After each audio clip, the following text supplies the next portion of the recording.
台湾话艺术水阁好，国情解说两句话，互你做参考。台湾好佚佗，我想到一条真好听的台湾歌谣，是叶俊麟老师作词，洪一峰老师作曲的《宝岛四季谣》。今日国情特别拣出来，讲歌词，甲所有观众朋友大家互相来研究一下。头一拍的歌词讲：春天时，草山樱花显娇媚，风男绿女满满是，欣赏青春好芳味。轻步踏草青，清风舞人着花片，精彩好情事。是啦，虽然讲这条宝岛四季谣是咧描写台湾各地头的景致，游玩也是咧描写男女间的感情。毋过我亲身访问洪一峰老师，伊是足酷谦、足客气、无话无句的人。迄一日的访问，我到呾印象也阁足明的。铺伫我的目睭前，洪一峰老师当面对我讲：“吴先生啊，迄当阵吼，我这歌词叶俊麟老师甲我写讲，春天时草山樱花显娇媚。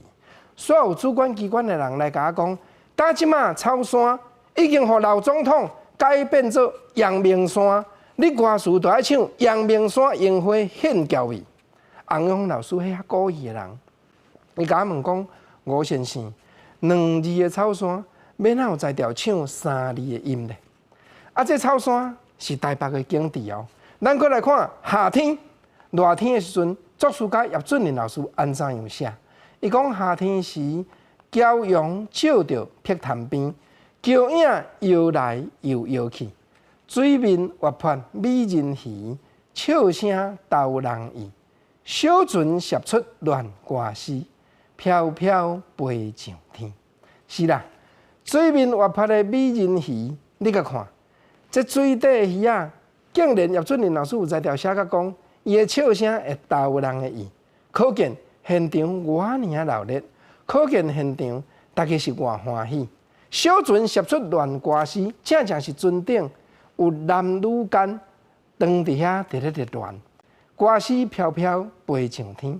目前的呢已经来到秋天，秋天时金蕉园边秋蝉啼，黄叶落地声轻微，姑娘伴歌笑嘻嘻，挂着万冬米，水牛表示愿倒伊，踏入去水池，见景伤情。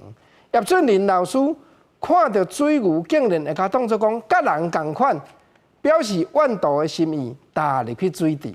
连黄叶飘落涂骹底，声音安尼卡着涂骹，遐尼轻的声，咱就听会到。